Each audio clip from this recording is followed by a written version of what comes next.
কুরআন ওয়া নুনাজ্জিলু মিনাল কুরআনি মা হুয়া শিফাউ ওয়া রাহমাতুল লিল মুমিনিন। আল্লাহ বললেন আমি কোরআনকে অবতীর্ণ করেছি, আমি কোরআনকে নাজিল করেছি এই জন্য যে কোরআনের মধ্যে শিফা রয়েছে অর্থাৎ আরোগ্য, এবং ওই কোরআনের মধ্যে রহমত রয়েছে। কার জন্য? আল্লাহর কোরআন সাক্ষ্য দিলেন মুমিন ব্যক্তির জন্য, যারা মুমিন হবে ওই মুমিন ব্যক্তির জন্য কোরআনটা হচ্ছে শিফাদায়ক। ওই কোরআনটা হলো মুমিন মুত্তাকিন ব্যক্তির জন্য রহমত স্বরূপ। জোরে বলুন সুবহানাল্লাহ। এই কোরআনের মধ্যে সমস্ত রোগের ওষুধ কোরআনের মধ্যে আছে। তো আল্লাহ বললেন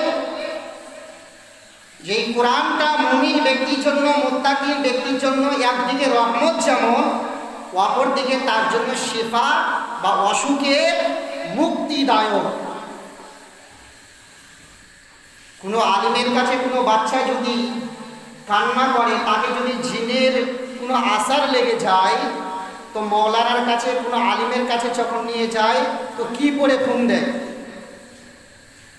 কোরআনের আয়াত পড়ে ঘুম দেয়।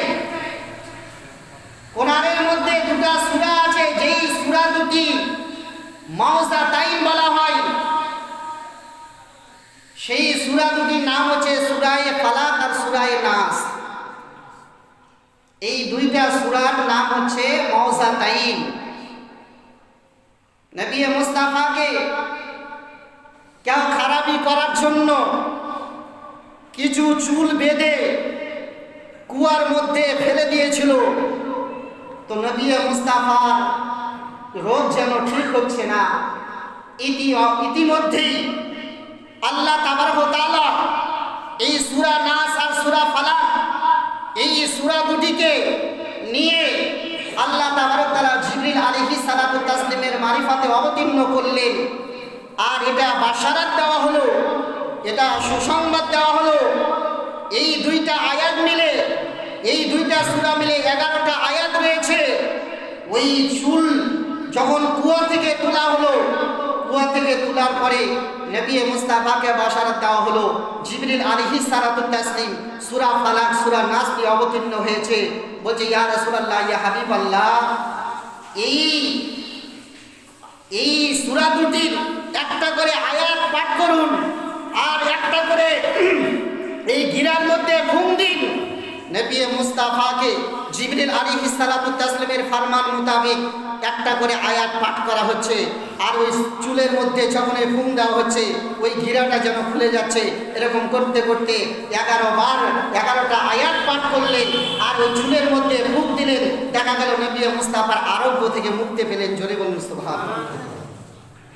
তো কোনো বাচ্চা যদি কান্না করে, কোনো বাচ্চাকে যদি জিনের আসার লেগে যায়, বাচ্চার কান্না থামছে না, বাচ্চা কান্না করতে করতে হালাকান হয়ে যাচ্ছে, এমতো অবস্থায় সূরা ফালাক আর সূরা নাস পড়ে যদি দম করা যায়, তাকে যদি ফুঁক দেওয়া যায়, তাহলে এই আল্লাহর কোরআনের রহমতে আল্লাহ তাবারক তাআলা ওই জিনের আসার থেকে ওই বাচ্চাকে আরোগ্য দান করে। যদি বলুন সুবহানাল্লাহ। কিন্তু আমরা অনেকেই তো সূরা নাস সূরা ফালাক মুখস্থ আছে, আমাদের ইয়াদ আছে, কিন্তু আমরা ফুঁক দিই, কিন্তু ফুঁকে কাজ হয় না। অন্যজন ফুঁক দেয়, কাজ হয়। কেন? আল্লাহর কোরআন সাক্ষ্য দিলেন, আল্লাহর কোরআন বার্তা দিলেন, ওয়া নুনাজ্জিলু মিনাল কুরআনি মা হুয়া শিফাউ ওয়া রাহমাতুল লিল মুমিনিন।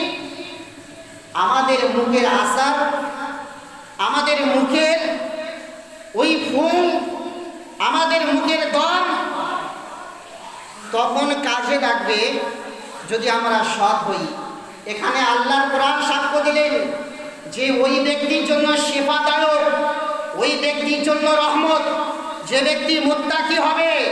তো মুত্তাকির বৈশিষ্ট্য হলো যে ব্যক্তি সততা থাকবে, যে ব্যক্তি সৎ হবে, যে ব্যক্তি মিথ্যা থেকে দূরে থাকবে, যে ব্যক্তি হালাল হারামকে পার্থক্য করতে পারবে, ওই ব্যক্তি হবে মুত্তাকিন ব্যক্তি।